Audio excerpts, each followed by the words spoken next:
Let's go to Exodus chapter 10. And the Lord God said unto Moses, Go unto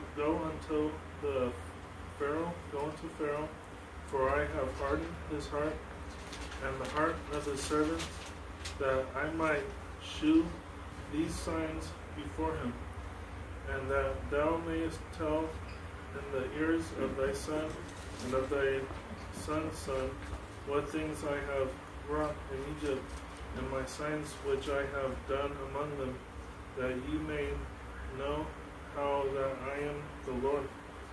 And Moses and Aaron came in unto Pharaoh, and said unto him, Thus saith the Lord God of the Hebrews, How long wilt thou refuse to humble thyself before me? Let my people go, that they may serve me. Else, if thou refuse to let my people go, behold, tomorrow will I bring the locusts into thy coast, and they shall cover the face of the earth, that one cannot be able to see the earth, and they shall eat the residue of that which is escaped, which shall remaineth unto you from the hail, and shall eat every tree that groweth for you out of the field. And they shall fill thy houses, and the houses of all thy servants, and the houses of all the Egyptians, which neither thy fathers nor thy fathers' fathers have seen, since the day that they were upon the earth unto this day. And he turned himself and went out from Pharaoh. And Pharaoh's servants said unto him, How long shall this man be a snare unto us? Let the men go, that they may serve the Lord their God. Knowest thou not yet that Egypt is destroyed?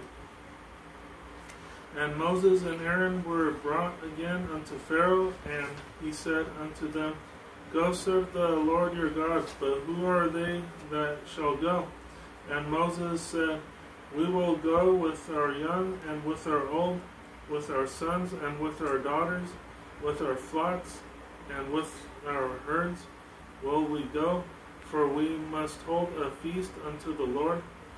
And he said unto them, Let the Lord be so with you, as I will let you go, and your little ones look to it. For evil is before you. Not so. Go now, ye that are men, and serve the Lord, for that ye did desire, and they were driven out from Pharaoh's presence.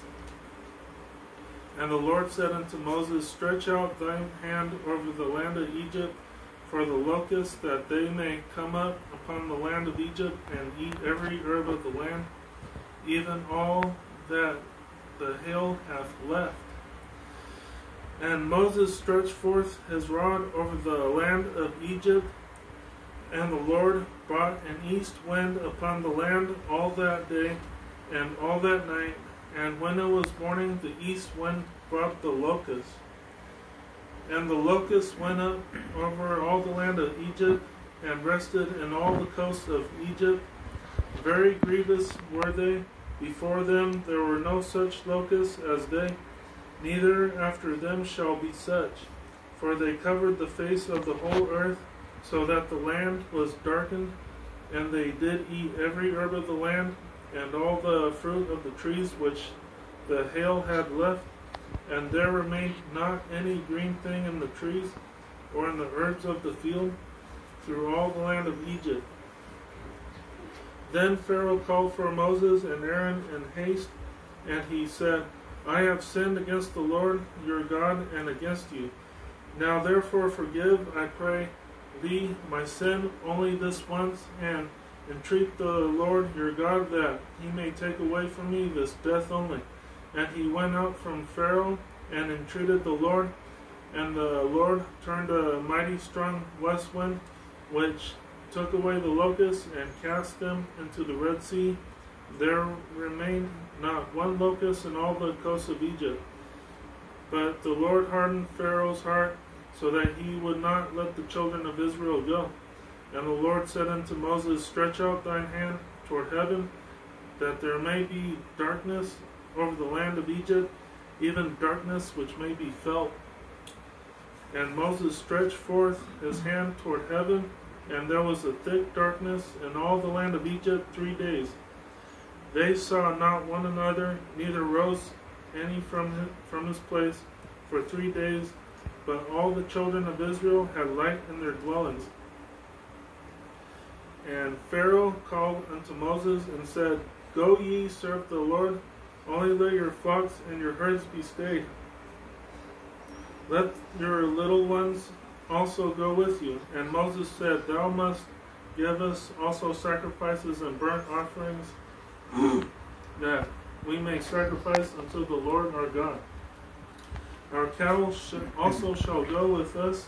There shall not be an hoof be left behind, for thereof we must take to serve the Lord our God, and we know not with what we must serve the Lord until we come thither. But the Lord hardened Pharaoh's heart, and he would not let them go. And Pharaoh said unto him, Go thee from me, take heed to thyself, see my face no more, for in that day thou seest my face, thou shalt die. And Moses said, Thou hast spoken well, I will see thy face again no more. And my interpretation of this chapter. Okay, so from the previous chapters, the Pharaoh's heart was hardened again. Then God started to ask the Pharaoh through the words of Moses, How long will it take to learn your lesson? How long will it take to humble down, quote unquote, humble down before me? So God sent in the locusts to eat every fruit of every tree until not a blade of grass was left. Along with that, all the cattle belonging to the Egyptians was dead, and life for the Egyptians sucked. The Pharaoh kept pleading that he was in sin, quote unquote, he was in sin, and would let the Hebrews go. But he did not keep his promise or learn his lesson. So the Lord sent in 3 days of darkness over Egypt, even darkness that you could feel. So only the Hebrews had light in their homes. When the darkness was over, the Pharaoh basically said, Go ahead and take the Hebrews with you. Just leave behind your animals. End of quote.